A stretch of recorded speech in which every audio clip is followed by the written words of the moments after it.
Dengarkan, ini filosofi orang Jawa dan itu betul sekali.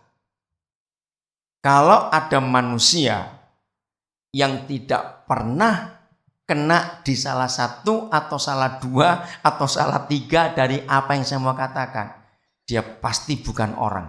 Dan itu menakutkan sekali. Apa itu? Dengarkan baik-baik. Saya minta kita semua mengaku. Kalau saudara adalah manusia, harus mengakui hal ini. Yang namanya manusia itu pasti pernah dan bisa. Dengarkan dua ini. Yang namanya manusia pasti pernah dan bisa. Enggak bisa salah satu. Ya, dua-dua. Pernah dan bisa. Artinya kalau belum, suatu saat pasti akan terjadi juga. Apa? Satu, manusia itu pasti pernah dan bisa salah paham. Betul? Salah dengar, salah lihat, salah pikir, salah bicara, salah rasa. Coba jawab ya atau tidak? Betul? Kalau kurang dari satu ini pasti orang itu bukan manusia. Dan itu menakutkan sekali. Setuju nggak kalau saya ngomong ini? Selama kita jadi manusia yang namanya salah, itu pasti ada. Nggak mungkin tidak. Nah, kalau kita menyadari akan hal ini, maka kita nggak perlu memperbesar persoalan. Ngerti kata memperbesar itu? Ada orang yang suka ngotot. Nggak bisa, pokoknya mau dibereskan. Aku nggak terima. Nah itu dia, kata nggak terima itu yang bahaya. Kalau ada orang berkata, aku tidak terima, berarti dia bukan orang. Kenapa? Karena kalau sampai ada orang berkata, aku tidak terima, berarti dia menganggap aku nggak pernah salah. Wih, menakutkan kalau ada orang nggak pernah salah. Nah, inilah konsep yang ada dalam kehidupan kita.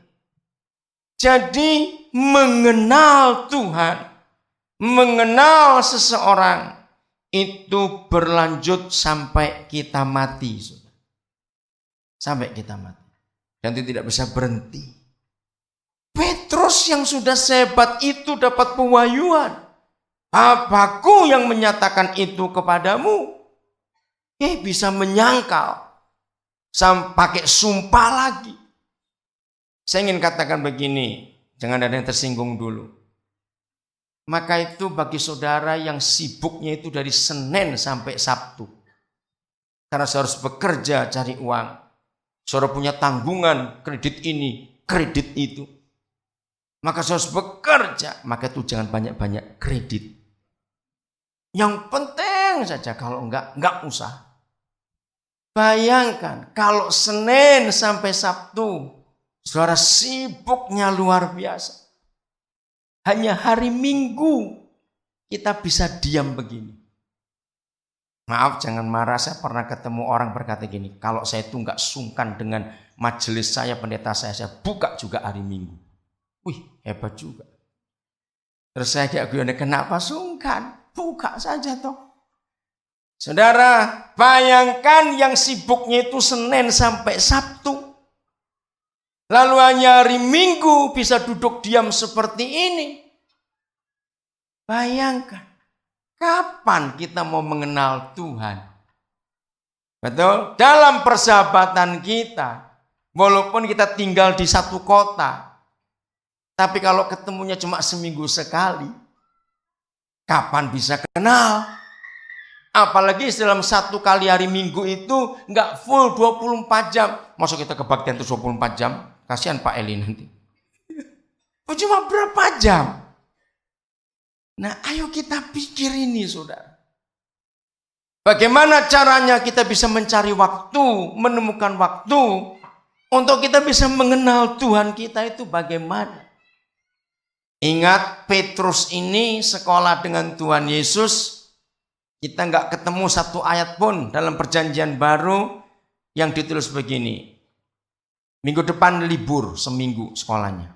Yesus pernah ngomong begitu, jangan libur seminggu. 1 jam aja nggak ada liburnya. Sekolah mereka ini luar biasa. Hari Sabat pun ketika hari kudus buat orang Yahudi, Tuhan Yesus pun tetap mengajar dan buka kelas. Maka itu sampai orang-orang Farisi ribut. Karena Sabat dia tetap bekerja. Berarti sekolahnya Tuhan Yesus sekolah yang gak ada libur. Bukan cuma gak ada liburnya. Tuhan Yesus jadi guru gak pernah ada istilah pulang ke rumah. Betul gak?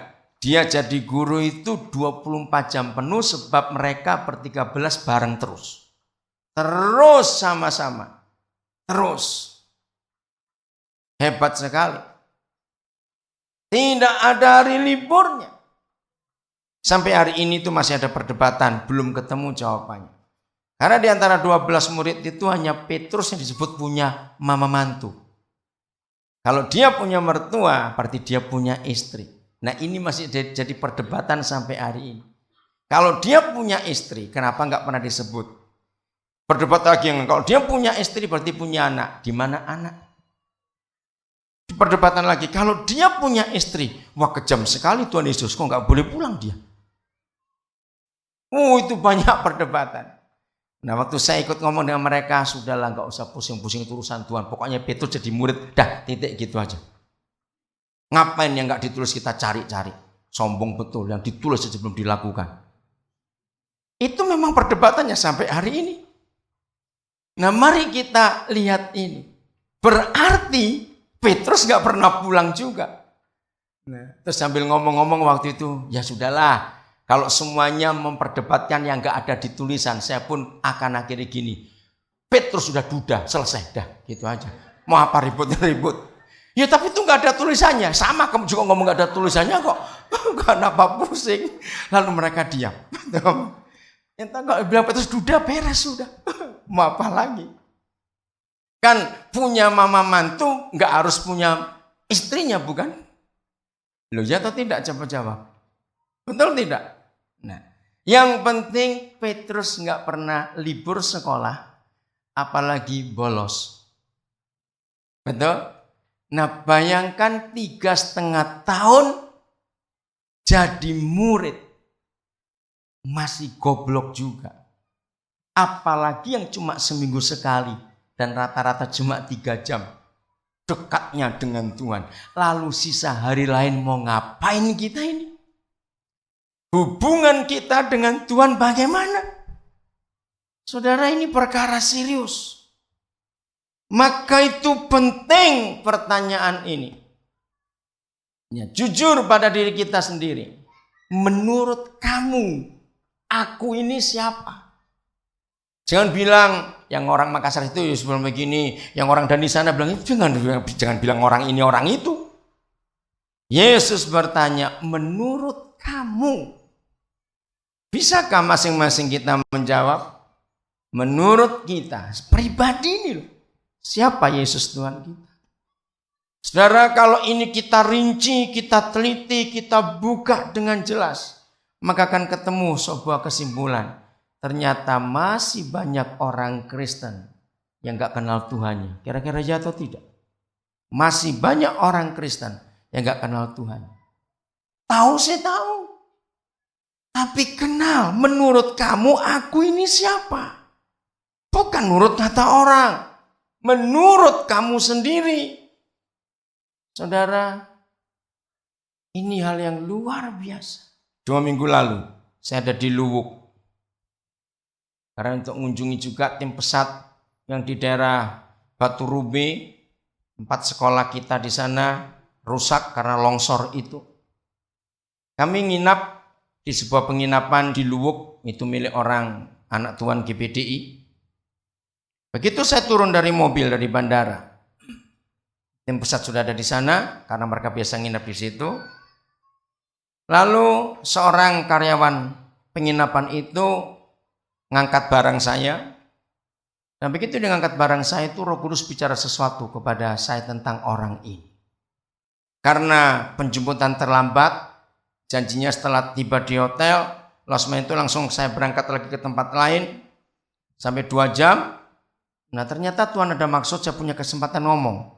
Dan dia tuh orang Islam, asli. Orang dari, suku apa? Dari Nambo, ada atau dari kampung mana. Lalu saya ngomong pada dia sambil saya tunggu. Dan kebetulan dia nggak ada kerjaan. Karena siang itu orang-orang masih kerja. Lalu saya ngomong dengan santai, saya tidak serius.